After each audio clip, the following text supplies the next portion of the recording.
cette histoire d'espionne russe. Vous allez avoir le détail dans un instant, pro-ukrainienne, arrêtée par le FSB. On va prendre toutes les précautions d'usage, bien sûr. Elle est accusée de repérage en vue de préparer des actes terroristes. Elle a tout avoué. Vous allez le voir dans un instant avec les indispensables de Quentin Berrichel. Bonsoir Quentin. Bonsoir Emmanuel, bonsoir à tous. Alors, que sait-on de cette femme, de cette espionne ? Eh bien, elle s'appelle Veronika Netanouïeva. Elle est russe, elle a 35 ans, vous allez le voir. Elle est juriste de formation. Elle a travaillé pendant des années à la mairie de la ville d'Ouglitch, dans la région de Yaroslav. Ouglitch, c'est une ville moyenne de 30 000 habitants en Russie, à 200 km, vous allez le voir, au nord de Moscou. Selon plusieurs médias russes, elle aurait été licenciée l'année dernière de son poste à la mairie d'Ouglitch. Mais bon, bref, à première vue, une fonctionnaire russe sans histoire, comme il en existe des dizaines de milliers en Russie.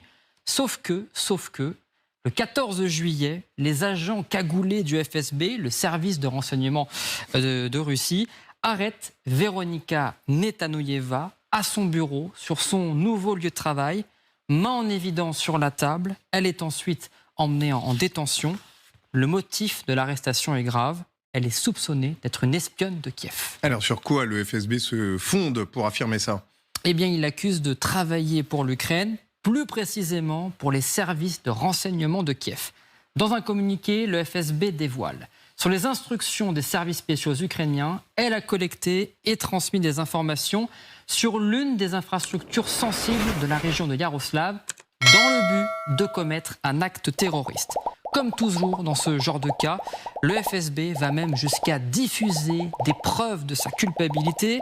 Première preuve apportée par les Russes, regardez cette vidéo de la jeune femme prise par les agents du FSB. La voici. On la voit prendre des photos et des vidéos avec son téléphone portable de la centrale hydroélectrique d'Ouglitch. Elle y reste un long moment, vous le voyez, avant de partir. Il faut savoir, Emmanuel, que cette centrale hydroélectrique est l'un des sites énergétiques les plus importants de la région. Elle alimente en électricité presque toutes les maisons et les installations à plusieurs centaines de kilomètres à la ronde. Précision, c'est également un barrage comme la centrale de Kakhovka qui a été sabotée par les Russes début juin. Cela donne d'ailleurs de la crédibilité à l'accusation du FSB.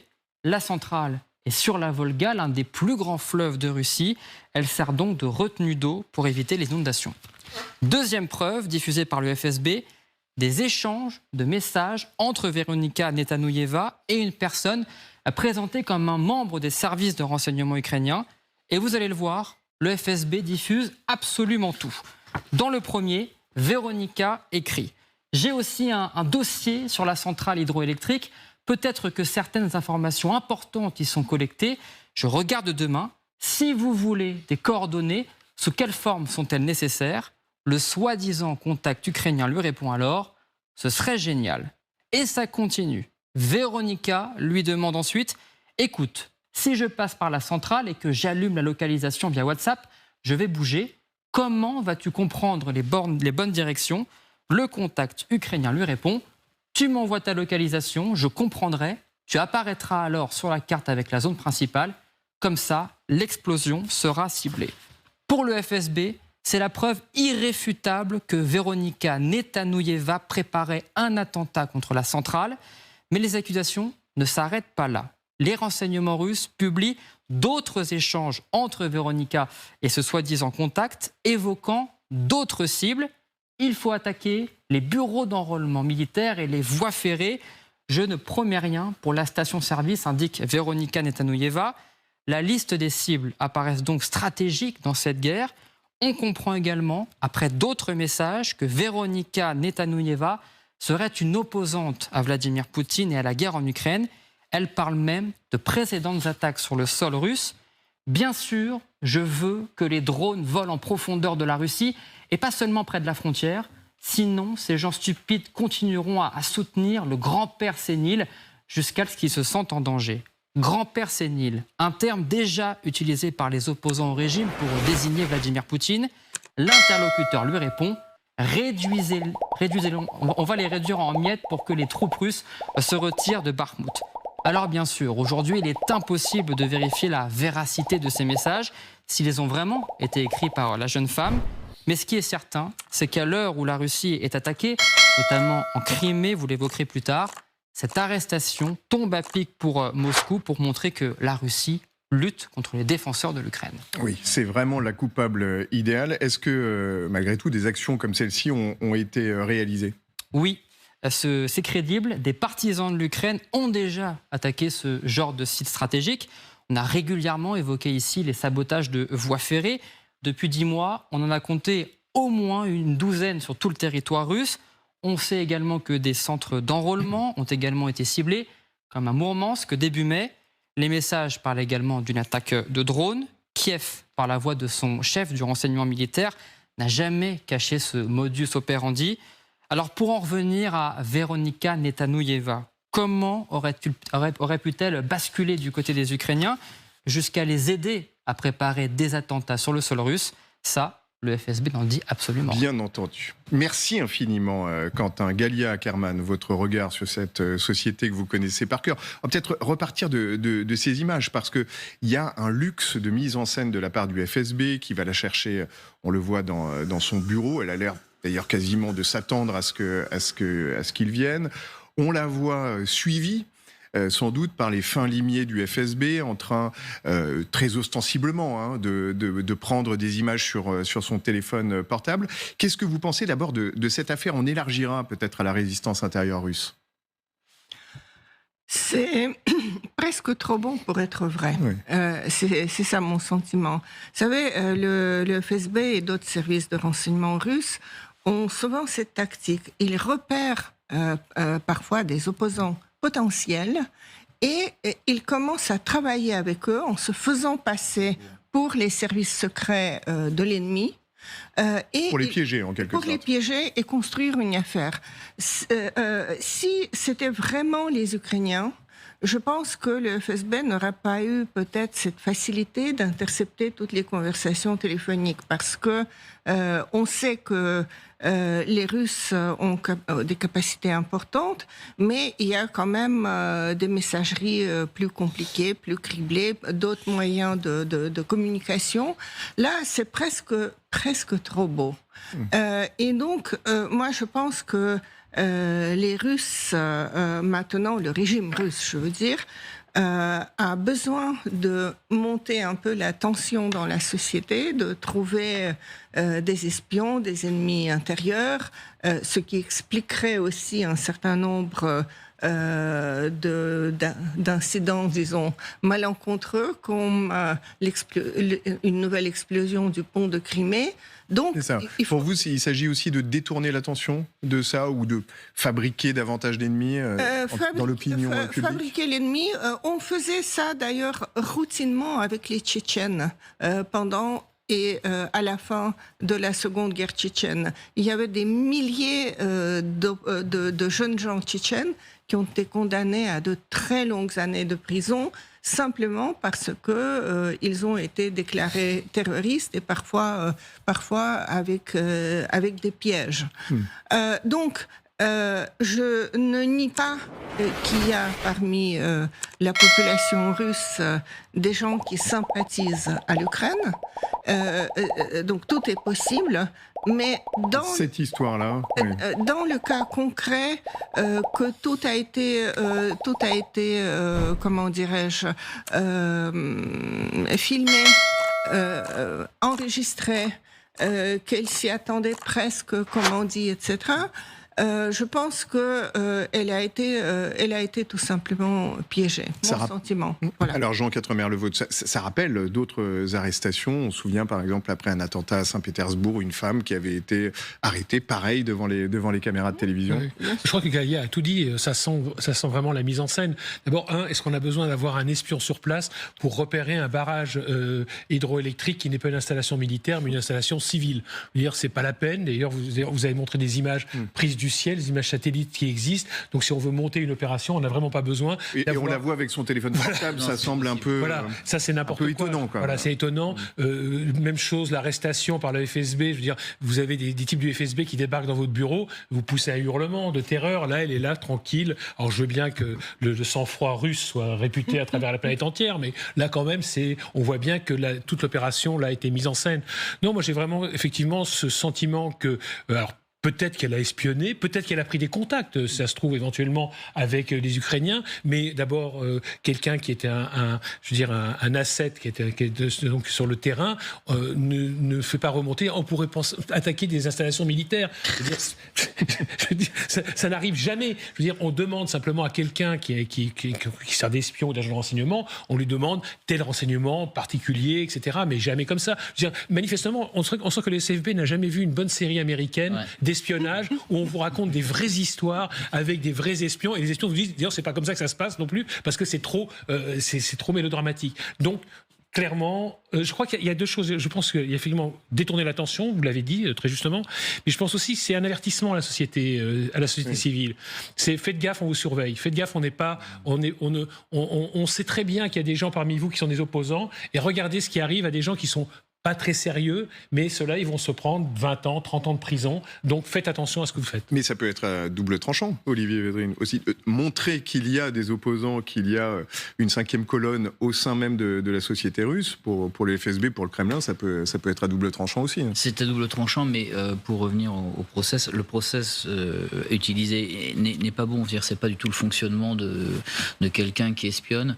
Elle utilise son portable, elle utilise Messenger ou Telegram, WhatsApp. C'est totalement débile. Elle parle de localisation. Localisation, c'est véritablement pas non plus dans le process d'un espion de rester localisable. Après, il y a, à mon avis, une super manipulation parce qu'elle a dû être repérée effectivement peut-être comme étant un peu anti-Poutine, et ça a été une manipulation pour effectivement faire peur aux Russes qui seraient aussi anti-Poutine en disant, vous voyez, on vous surveille, effectivement. Maintenant aussi, c'est à double tranchant. Ça veut dire qu'il y a sur le territoire russe, effectivement, une résistance. Oui. Et ce qui est intéressant peut-être, colonel Goya, c'est la cible.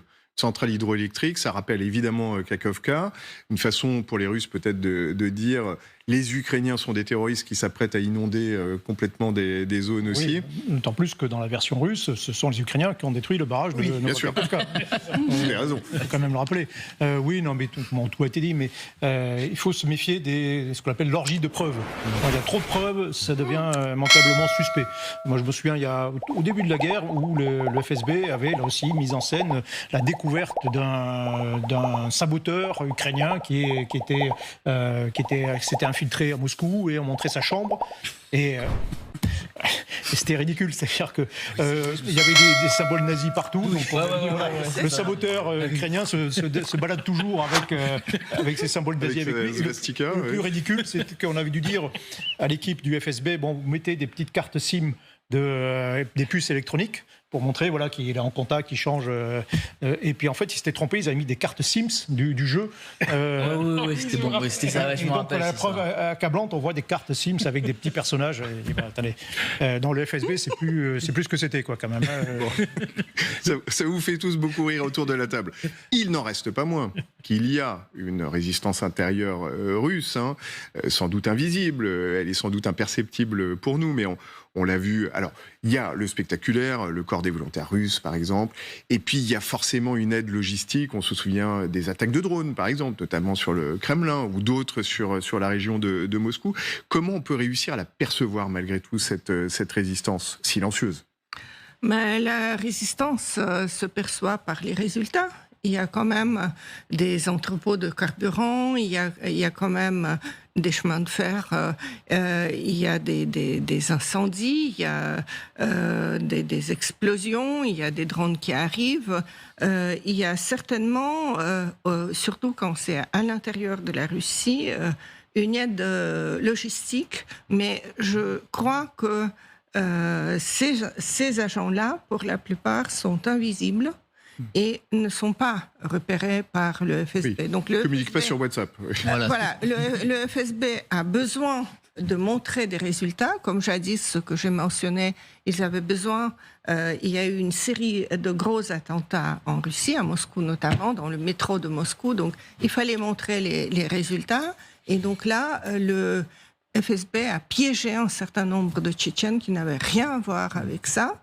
Et je pense que c'est le même schéma qui est reproduit ici. Et puis, vous savez, quand c'est un attentat en préparation, ou soi-disant un attentat en préparation, rien ne prouve la réalité de cet attentat. Mais même quand un vrai attentat se produit, comme c'était avec ce blogueur militaire ultranationaliste à Saint-Pétersbourg, Tatarsky, par exemple, ou la fille de ce philosophe fasciste Douguine, on a tout de suite arrêté quelqu'un qui probablement n'avait rien à faire. Et ensuite, silence radio. On ne sait pas ce que ces gens... On n'a aucune nouvelle d'eux, en effet. Ils ont avoué, et puis... il n'y a pas de procès. On n'a pas ces traditionnelles images de boxe. Effectivement. Bon. Alors effectivement, on imagine que la résistance, la cinquième colonne, est beaucoup plus organisée que ça. C'est malgré tout, aujourd'hui, une réalité incontestable, Jean Quatremer. C'est-à-dire, il y a des Russes qui aident... Là, il faudrait poser la question plutôt à Védrine plutôt qu'à moi, parce que... moi, mais je vais le faire, bien sûr. Moi, je me méfie un petit peu, en même temps, de cette idée qu'il y a une résistance intérieure, parce qu'on l'entend depuis 1 an et demi. La seule résistance intérieure que j'ai vue réellement, et celle-là, elle est prouvée, elle est établie, ce sont les 500 000, 1 million ou 2 millions de Russes qui ont pris leurs jambes à leur cou pour partir à l'étranger, pour échapper à la conscription. Là, c'est... Voilà, c'est plus de la résistance intérieure, par définition. Ils sont partis. Oui, ils sont partis pour pas se battre. Parce que pourquoi est-ce qu'ils ont dû faire ça ? Parce qu'ils savaient très bien que l'espace pour organiser une résistance à l'intérieur, et ça, je parle sous votre contrôle à tous les deux, est quand même extrêmement réduit. C'est-à-dire qu'il faut vraiment être persuadé, il faut avoir des réseaux. En plus, on s'improvise pas maquisard. Je veux dire que c'est extrêmement. C'est du jour au lendemain, vous ne donnez pas un agent de l'étranger, vous organisez pas des attentats, il faut vous procurer du matériel. Regardez, si on décidait tous les deux d'organiser un réseau terroriste, comment on s'y prendrait ? On ne sait pas. Je veux pas savoir. Voilà. Et surtout, imagine dans un État totalitaire, un État qui surveille ses citoyens, évidemment que c'est difficile. Donc je pense qu'on cherche à croire qu'il y a une résistance intérieure. Je pense qu'elle existe dans la résistance passive, elle existe dans le départ, mais est-ce qu'il y a des réseaux des saboteurs ? J'y crois très peu. Je crois que les sabotages dont parlait Galia à l'instant, c'est beaucoup plus le fait d'Ukrainiens on ne peut pas distinguer un Ukrainien d'un Russe, franchement, on ne peut pas, c'est impossible. Donc, qui se circulent librement en Russie, qui organisent des attentats, ça j'y crois vraiment. Mais pour le reste... Alors, Galia et puis Olivier Védrine ensuite, bien sûr. J'ajouterais quand même que on savait que cette guerre aurait lieu tôt ou tard. Et les Russes ont essayé d'infiltrer l'Ukraine. Il y a eu tous des réseaux d'agents, pas seulement d'influence, mais d'agents tout court, qui devaient préparer. Et on a vu des purges d'ailleurs qui ont duré pendant des mois, bien sûr. Mais à l'inverse, il devait y avoir, nous n'avons pas de preuves, mais il devait y avoir quand même aussi les services ukrainiens qui se préparaient à avoir un réseau d'agents. Est-ce qu'il s'agit de Russes ou d'Ukrainiens vivant en Russie ou d'Ukrainiens qui sont arrivés en Russie? Nous ne sommes pas en mesure de le savoir. Mais je suppose que toute une série de ces explosions, de frappes très précises de drones et d'autres actes de sabotage, c'est quand même grâce à un réseau invisible. Alors, Olivier Védrine a l'air dubitatif. Non, dubitatif. Bon, je pense que d'un côté, oui, que l'Ukraine a été infiltrée depuis bien longtemps par les réseaux du FSB, les réseaux donc d'espionnage russe, ça c'est clair, pour préparer ce conflit notamment. L'inverse est je pense assez peu probable parce que il y a eu quand même une mise à niveau du SBU pendant des années, donc depuis 2014, la montée en puissance. Le service secret ukrainien monté en puissance, avec des instructeurs anglo-saxons, etc. Donc il y a eu cette montée en puissance et je pense que c'était beaucoup moins préparé. Par contre, sur Maïdan, il y a eu des Russes, des Bélarusses qui sont venus. Alors tous n'étaient pas. Oui. Peut-être qu'il y avait des agents du FSB. Des sympathisants des en sympathisants. Ukraine. Donc il y a toujours eu Ukrainiens. des sympathisants à la cause ukrainienne. Et donc ça ne m'étonnerait pas que sur le territoire, ces gens-là qui sont venus un jour sur Maïdan et qui sont repartis en Russie, pour certains, d'autres sont restés à l'étranger, hors de Russie, soient maintenant dans ces réseaux-là. Ça, oui. Ça, c'est clair et net. Mais une stratégie du USB ou des services secrets ukrainiens, il y a eu une montée en puissance. Yanukovych avait détruit l'armée, avait détruit les services secrets, avait détruit la police. Il avait tout mis dans les mains de la Russie. Voilà. Le président, à l'époque, pro-russe, effectivement. Michel Goya, juste pour clore ce chapitre, Galia Ackerman disait tout à l'heure, la fabrication de coupables, hein, c'est une longue tradition. Vladimir Poutine, d'ailleurs, a bâti son arrivée au pouvoir sur une fabrication de coupables tchétchènes à l'époque avec des attentats. Exactement. De mystérieux attentats. Il est à l'époque en transition, avant même d'être élu président. Et il y a de mystérieux attentats qui se déroulent à Moscou et qui, d'un seul coup, le mettent au premier plan. Ils font des centaines de morts. Hein, Oui. C'était terrible. Et attentat dont, il y a quand même de forts soupçons qui constituent ce qu'on appelle des faux drapeaux. La Russie a pratiquement inventé le concept de faux drapeau. Hein. Ça se faisait déjà à l'époque tsariste. Où on organisait le faux drapeau, on le rappelle, c'est on impute un attentat tout en le réalisant soi-même. Les services secrets, l'Okrana, le service secret du Tsar, organisaient des attentats qu'ils attribuaient aux anarchistes déjà. Et depuis, c'est effectivement une longue tradition.